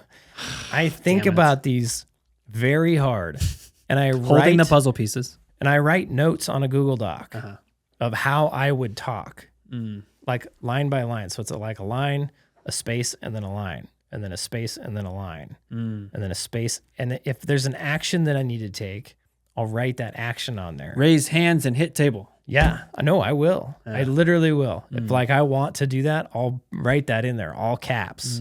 My actions are all caps, okay? And I'll print these notes out, and I'll have pieces of paper in my hand when I'm talking to the guys. Because I need... Don't they think less of you, though, because you have to look at your notes? No, because you need to be able to communicate clearly to your technicians. And if you don't think about it beforehand, you're not going to do as good of a job as if you did. I don't care. I'm at my best at improv. Maybe some of you are really good at it. I am not. I know that if I take the time, like for this particular pitch, I wrote it the night before, and then I woke up at 4 a.m. the next morning and rewrote it. Did you practice it? No. I practice it as I go. Yeah. Okay. Like I'm constantly rereading. Sure. And then going, okay, what's next? Yeah, because you're writing and then it in I'll your go back to the top and I'll read through and I'll go, okay, what's the next like step that they need to get to in their mind? Sure. What's the next thing I need them to understand so that we can unfold this whole picture in front of them, right? So once I got them to realize, okay, more money on my paycheck would be nice. Part of that was that like, yeah, money's not going to solve all your problems, but money's going to solve all your money problems. Yeah, right? kind of like what we were talking about earlier in the call. And they're like, yeah, it would be nice to like if I could solve all my money problems, then all I got is regular problems. Sweet. Yeah. Okay. And so then I walked them through. I was like, okay, we're going to change your commission structure. So they know, okay, I want more money. Okay. Yeah. Okay. I'm going to help you do that. Here's how. Ready? We're changing your commission structure. And I walked them through the new commission structure, answered any questions they may have. Did you show them like the models that you built off of last year's I printed numbers? out my spreadsheet that I came up with that shows their commission based on how much revenue they produce. Was it like, hey, Joel, here's what you would have done last year? And like, hey, Jared, here's like personalized? No, I didn't do that. They all just got the same spreadsheet. Okay, gotcha. Okay. And then I told them, okay, do you guys understand what this does for you? And they're all like, no. I'm like, okay. Did you expect that answer? Yes. Okay. And I said, this unlocks the ceiling for how big your paycheck can be. There is no limit to how big your paycheck can be. The only thing holding you back from having a bigger paycheck is your skills and abilities. Nothing else. Sounds like a dream. Does everybody understand that? I do. And they all said yes. And I said, okay, let me walk you through a couple scenarios here. And so for us, like we go service boilers all the time. I said, how many of you guys serviced a boiler that was 30 years old last year? Everybody raised their hand. I said, how many of you guys serviced over 100 boilers that were 30 years old? Everybody raised their hand. I said, okay. Average lifespan of a boiler is 20 years. How many of you guys offered all 100 of those 30-year-old boilers a new boiler last year? Yeah, sure. Nobody raised their hand. And I said, do you think if you offered that to all 100 customers, you would have sold a few boilers? And they all said, yes. How much was a boiler swap in your company? Oh, it's like 30 to 60 grand. Okay. That'd be a huge commission check. Real money. Yeah. So then I said, okay, do you think if you never offer a new boiler, you're going to sell a bunch of boilers? And they all say, no, obviously not. I said, okay. So a really easy way to make more commission is just to offer things that actually make sense to the customer. And I said, okay, somebody tell me, look at your commission sheet. If you would have sold two new boilers. Out of the 100 that you did. Out of the 100 you went to, if you would have just sold two and they were 40 grand each, and that was the only work you did that week, what would your commission be on that? Look on the spreadsheet. And they all go down the spreadsheet. They're like, 3 grand. Holy crap. Like 3 grand extra for that week. Yep. And I said, okay, so there's $6,000 that could have been in your pocket had you just written some estimates. Does Does everybody understand that? Yes. Okay. Did you start to see their eyes like light up at this time? A little bit. Yeah. And it was cool. And I told them, there's technicians in the United States that do 1, 2, and 3 million for their companies. Do you know what their paychecks are? They're $150, $200, $300,000. I said, who here would like to make $200,000 this year? Everybody raised their hand. Good. Right? I said, that's possible for you. The only thing holding you back from having a $200,000 paycheck is your skills and abilities. Does everybody understand that? Yes. Okay. And then I said it again. And I learned this phrase from, oh man, I can't remember his name now. Dagnabbit. I'll remember it next podcast. Your paycheck is a direct reflection of what the customer thought of you and the service you provided. So your paycheck can get bigger if you figure out how to make the customer think better of you and the service you provided. It's all based on you. Does everybody understand that? I said it 1,000,000 times. And they said yes. And I said, okay. And this is the 4th thing that I implemented that I think is going to be killer. We have yet to see the what it does. Yeah. But I think it's going to be awesome. I said, okay, there's training that you can go through to help you achieve this, to achieve better success at work in customers' homes, to lead you to a $200,000 paycheck and more. There's no ceiling. Yeah. Right? 0. We've removed it for you.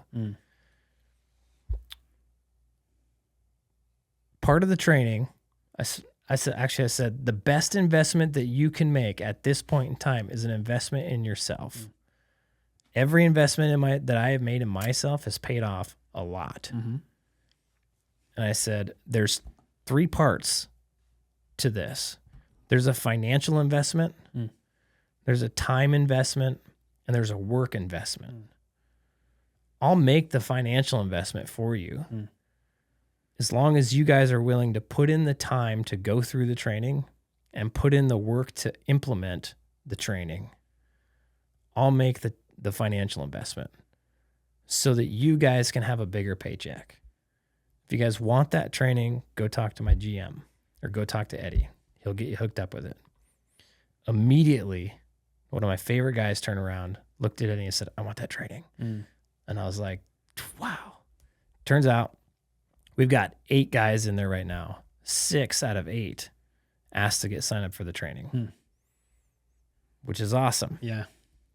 By the way, we signed up for, I don't have any commission or any kickback for this, but we signed up for Synergy Learning Systems with Doug Wyatt. I've been going through the program. It's freaking awesome. Like, shout out to Doug. Good work. Yep. It's awesome. Like, hands down. And I haven't gotten through the sales training, but just the mindset training. He runs you through technician training, then sales training. And he's got CSR training and some other training. I don't remember what it is, but just the technician training where he walks you through the mindset. It's all stuff that I've already like thought about and gone through and had to accomplish to get to where I am today. But he lays it out very well for the way that a technician thinks. And when I'm going through this training, I'm thinking about all my guys. I'm like, if they watch this and they think about it and they implement this, they're not just going to make more money at work. Right. Their lives are going to be so much better. They're going to be better human beings. It's great training. So if you guys need like technician training or CSR training, I highly recommend it. Yeah. I think it's awesome. Go check it out. SynergyLearningsystems.com, I believe. Yeah, totally worth it. I think those 4 things are going to, like, I already see it with the margin pricing. The second we implemented commission structure, we sold $164,000 last week. Oh, wow. Just all of a sudden. Yeah. Bam. Right. We're already selling a ton this week. It's literally only been a week and a half. Since you put in commission since structure? I put it in, and it's already having an effect. Oh my gosh. The guys see Yeah. I can make more money. All I got to do is sell more work. Mm-hmm. And they got the thought of, wait, I just have to offer them more stuff and see what they want to do. Mm-hmm. And now I can bundle pricing together to make it cheaper for the customer. Mm-hmm. It's a game changer. If they go through the training and learn how to become a better person and then learn how to sell better and communicate better to the customer, it's going to be wild. Mm-hmm. It's going to be absolutely nuts. Like, I feel like, again, like I've had the puzzle down and I've been missing a few pieces and I just got the last ones in and I'm looking at this beautiful picture. Yeah. And it's like, holy crap. This is wild. When you see all the pieces fit together and how and what it's going to do and how they all work, it's going to drive great company culture. It's going to drive getting people to come to work for me. Yeah, sure. It's going to, all my technicians are going to make more money. It's going to drive more revenue. It's going to drive more sales. It's going to drive more profit. It's going to drive better customer service. It's a win all the way around. And you can't beat it. It's a good one. So there's a fifth thing that we implemented. So now that we're on margin pricing, and we're running our business based off revenue numbers instead of hours sold. Excuse me. All you do is sit over there and say, I know. I should just turn and talk to the camera. No. Because then don't do that. Don't do that. Then you could be doing something else. Yeah, but I'm learning so much. Okay. We'll keep you here. Oh, thank God. Now that we can run our business off revenue numbers, I can go back and say, That's for you. Yeah, thanks, man. I can go back and say, okay, I should be able to do this amount of revenue per year with the service technicians that I have, and I can calculate based on historical data on my P&L. If I do this revenue, this much is going to be materials. My labor rates are fixed now, so I know this much is going to be labor. And I know that my overhead has a certain cost to it. So I know exactly how much my materials, my labor, and my overhead are going to cost. If I bill out that exact amount, my labor, my materials, my overhead, I'll be at break even. If I take that break even number and I divide it by 12, I get my break even for the month. So my monthly break even revenue number. Yeah, gotcha. For us, it's like $360,000.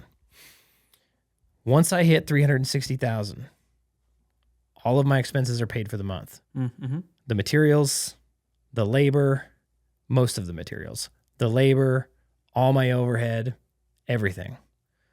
Everything after that is almost pure profit. Sure. Why is that? Why is it just almost? Because if we end up doing more work than what we accounted for, the materials are going to go up. Okay.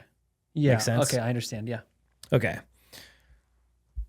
So everything after that, I can offer a 20% discount on it and still hit 50% net profit margins. Actually 55.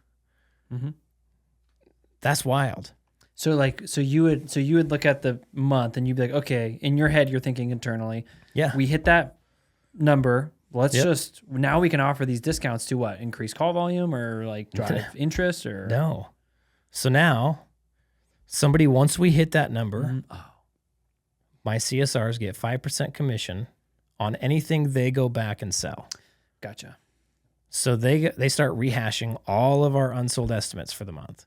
So they go back and say, call everybody who we had an unsold estimate. 5 commission on like total ticket price? Yeah. Okay. So they go back and they say, and guess what? I can still pay my technicians that commission because it's 50%, it's 55% net profit. 5 goes to the CSR, 5 goes to 10 goes to the technician, and I'm still making 40% net. Yeah.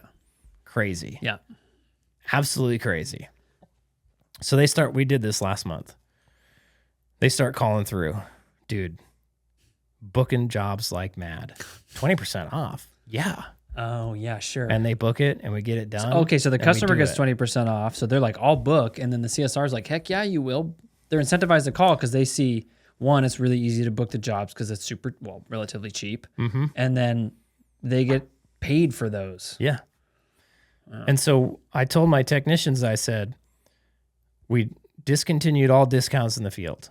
The only discount you're allowed to give is if you sell somebody a membership. It's the only way you can discount. Or you can bundle items together so it's cheaper. Yeah, sure. Both of which I want you to do. So now that incentivizes them to only do that. Yep. And I said, our minimum revenue number to hit is this. You put that up at like a board or something? Yep. Okay. Once we hit this you get number, like a little like thermometer you get to fill in? No. Once we hit this number, I just write it in marker on a whiteboard. Yeah. Once we hit this revenue number, this is what's going to happen. And I said, so the sooner we get to these revenue numbers, the sooner the CSRs can go back and just start selling more work for you. Yeah, sure. To help drive revenues even further. Yeah. To help your paycheck get bigger. Yeah. So guess what? The better you sell work, guess what the real kicker was? The better you can communicate and act as a team with the CSR to help drive these numbers to this number so that they can go back and sell work for you, the bigger your paycheck is going to be. Yeah, and the bigger the CSR's paycheck is going to be. So it would behoove you to work closely as a team, nicely with your CSR to make this happen. Yeah. And they're all like, yeah, I can see that. Because guess what? If you're a turd to the CSR, guess what she's going to do? She's going to send you to garbage jobs. Yeah, right. If you're super nice and she loves you to death, she's going to be more inclined to send you to good jobs, right? It's just how it is. And then on the CSR's end, for them, they start the new month and they're like, okay, we got to hit this revenue number. Yeah, the quicker we hit it, the quicker we can start making more money. The better I triage calls, the more calls I answer, the better I get the right person to the right job, the better I am at helping these technicians drive revenue, the sooner I'm going to be able to go back and call unsold estimates, offer them a discount, and book more work and make some commission. I think it's going to be crazy. I mean, it's already been crazy. Yeah. But it's only going to get crazier from here. It's awesome. Man, I'm excited. It's dope. Super dope. Yeah, super dope. I worked with a guy. I don't know if you've heard of super dope and you've made it this far on this podcast, comment down below. Yeah. I love super dope. Yep. Even if you don't like super dope, just say I love super dope. Even if you're like a mediocre dope kind of guy. I worked with a guy on a job. His name was Vinny Eldridge. Can't believe I just remembered that name because I couldn't remember it for the life of me like 2 weeks ago when I told this story to someone else. He was a drug addict. Not a drug addict. He was a drug dealer. He would hide bags of cocaine. He was a cocaine dealer in his bed frame. He had like the old tubular bed frames. Yeah, hollowed it out or whatever. They were already hollow. He would pull his bed frame apart and stack cocaine in his bed frame. And he sold for like 30 years. Never got caught. Finally, one day, gets busted. Sure. Goes to jail. Gets out. He's 52 years old when he gets out. And he gets in the plumbing apprenticeship. He's a second-year apprentice. I'm on a job. He's my apprentice. Super awesome guy. Yeah. Like, nicest guy on the planet. But he's 52 years old. Yeah. And he's kind of slow. Yeah. Right? Because he's 52. What are you, like in your 20s at this point? Oh, I was like 30. Okay. This wasn't that long ago. And like when you want an apprentice, you want somebody who can like run and go get you something and hustle a little bit. This guy is not that guy. Very nice person. He'll be fine once he turns out and he has an apprentice to go hustle for him. He'll be fine. That's totally beside the point. On this job, we were working with a contractor that I'd never worked with, and they ordered super dope. So we had these little tubes of super dope. And every time I would pull that can of super dope out, Vinny would look at me and go, I ain't never done no super dope before. Every time? Literally every time. I had to hear that for like 8 months straight. Every day. Yeah. Like 30 times a day. That's why you started your own business, because you were just sick of that. Yeah. Super dope. I ain't never done no super dope before. I was like, oh my gosh.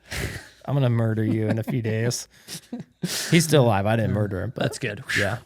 If you heard of super dope, comment it down below. Love super dope. Just for Vinny. Yeah. It'd be funny if Vinny commented. Oh, dude. That'd be dope. That'd be the best. That'd be super dope. It wouldn't be just super dope. It'd be super duper dope. super dope. Man, cool, man. Well, thanks for all that, Jared. That was dude. rad. Yep. Before we get off, if you haven't downloaded the Plumbing Business Playbook, go check it out. Link in the description down below, or if you're listening, wealthyplumber.com/playbook. We cover a bunch of stuff we covered today, plus a whole bunch more good stuff for you to grow and scale your plumbing business. And if you want help, you can book a call afterwards with, I don't know, whoever's on our team, somebody on our team. You talk to them. Could be anybody. Could be anybody. You book a phone call, 15-minute phone call. You literally got nothing to lose. Figure out what we got going on. From there, if you're interested, we'll book you with a actual 30-minute Zoom call where somebody will tell you more details about our program, how much it costs, all the good details. But if you want to grow your plumbing business and you're not, it's literally just a lack of knowledge. Yeah. That's what you lack. Just like today, I lacked the few last puzzle pieces to put this together.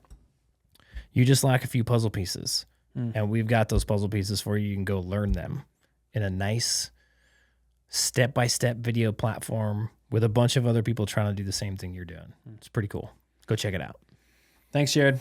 See you, Holmes. See ya.